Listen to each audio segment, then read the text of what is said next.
What's going on, everybody? Welcome back to the channel. It's your boy BT, and today we are taking this thing to the next level with the DHM S1 Cam. We're going to get this puppy installed here. It's going to be fantastic. There's your specs right there. We're going to need one of these tools right here. And we're also going to be using this little nifty tool right here in order to make some adjustments to the valve. So I'll leave a link in the description to all the products that I'm using for this, but we're going to go ahead and get started. These two are 8s. This is a 6. This is a 10. Let's get this thing ready for some speed.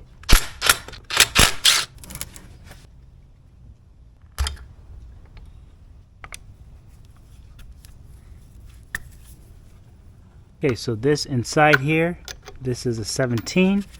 Okay, so with this inside, what I'm going to do is I'm going to rotate this until we line up this little point here with this little notch here. You can't really see it, but there's a line here. That's where the T is, and then you can see this is dead center. So this, in essence, is what we'll be trying to achieve. See that right there? It slipped just now, but that's what we're trying to get right there to get everything locked in from a timing perspective. All right, so to make things easy for ourselves coming back here, I've got this little pen. I'm just going to put a spot right there. So I know that when I align everything back up, it needs to touch that little spot right there. So we should be good there. All right, so this is a 12. What we're gonna do is we're gonna go ahead and remove this. Got that off. All right, so with some pliers in hand, we're going to gently remove this out of place here. So now we can see that little dot there. We see where our circle is. We're going to go ahead and take this off of the chain. All right, so with that off the chain, we'll rest that there. And next what we're going to do is we're going to remove that bolt right there. All right, so to remove this bolt right here, it is a 10 millimeter.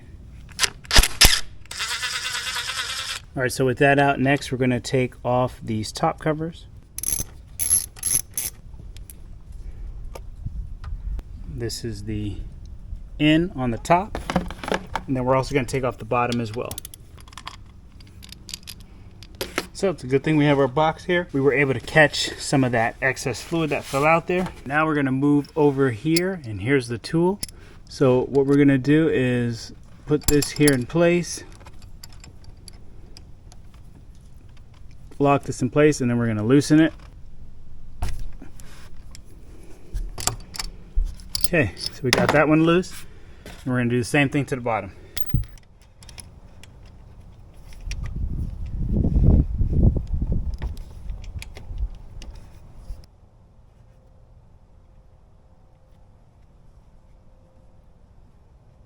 Alright, so this is not really moving the way I'd like it, so I found a bolt that's just lying around that has the same thread size. So what I'm going to do is insert it in there and then use this to kind of help get it out of here.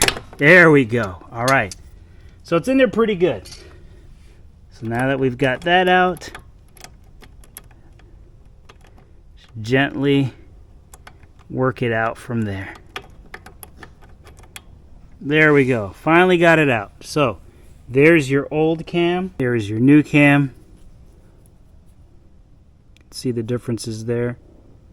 All right, so we're going to set this one aside. All right, so when we look at this cam right here, the second lobe is the exhaust, and the closest lobe here to the bigger bearing, that's the intake. So this is in, this is out. All right, so next what we're going to do is we're going to get this inserted here, and make sure that you oil this before you insert it. Kind of work it in there gently.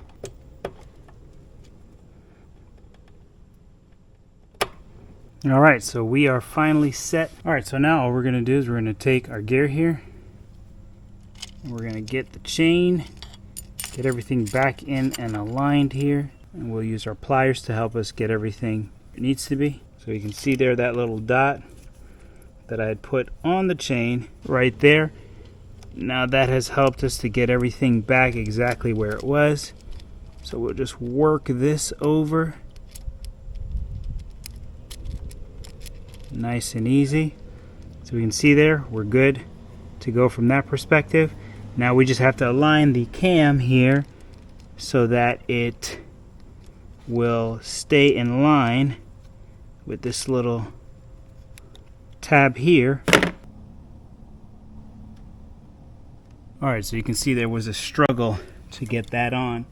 So what I had to do was use my 6mm very gently on the edge here to just tap it over. That actually did the job. Outside of that, I don't know how you're going to get this thing on. Then we're going to go ahead. Okay, one problem. After all that work, we completely forgot to put our screw back in, so we're going to have to take this back off again and get our screw set over here. So this screw right here has a torque spec of 10 Newton meters or 7.3 foot-pounds. Alright, so we're back on this again. So all we're going to do is pull that back. Again, you can see I'm perfectly aligned where I need to be.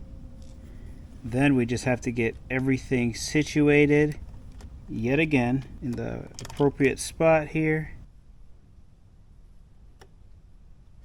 Okay, now we get our screw. We'll put this in place. Alright, finally we are locked and loaded. And the torque spec for this bolt is 27 Newton meters or 19.9 foot-pounds. So while we're going to tighten this down, we're going to need to make sure we put some resistance here so we can get that tight. Alright, so we're going to verify that we're also in time. See if the method that I utilized worked here. By just putting that little simple marker on the chain. Alright, so we can see the mark hit right there. You see the mark? And if we look right here, we are spot on in time. So we can go ahead and close this up. Alright, so now we can put the covers back on. This torque spec here is 6 Newton meters or 4.4 foot-pounds. And this one is 8 Newton meters or 5.9 foot-pounds. Alright, so now that we have that in place, we can put this cover back on as well.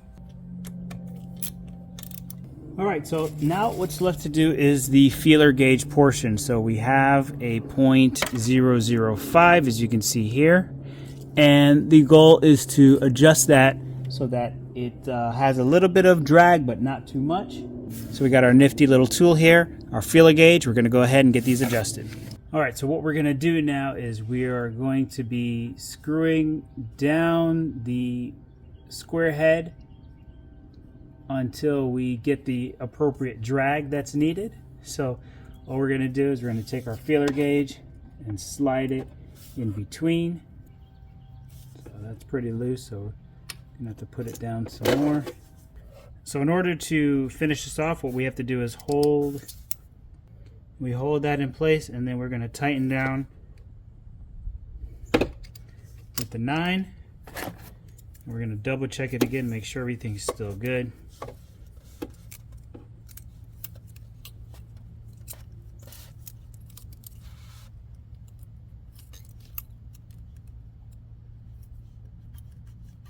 Okay, everything's still good. So we're going to get this tightened in place here, and that should wrap up the adjustment of the intake. Okay, now we're going to do the same thing to the bottom, and then we should be good to go.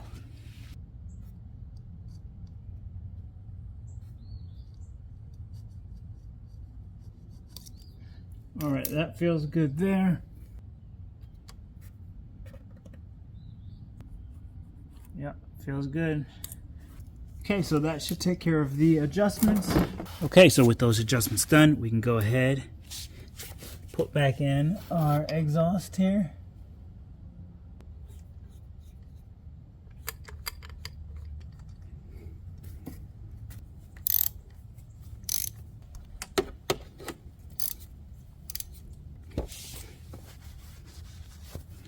Alright, now let's go ahead and fire it up and see how it sounds. Alright, so that completes the installation of the DHM S1 Cam. Let's fire it up and see how it sounds.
right, so we've got the cam installed. Boy, as you can see, we're cooking now. We're getting up to speed a lot quicker. We're holding the 60s much stronger. So we've got the exhaust, we've got the dinger belt right up in there, we've now got the cam. We are looking pretty good right now. The only thing left to do is to get the tune installed, and we are rocking and rolling.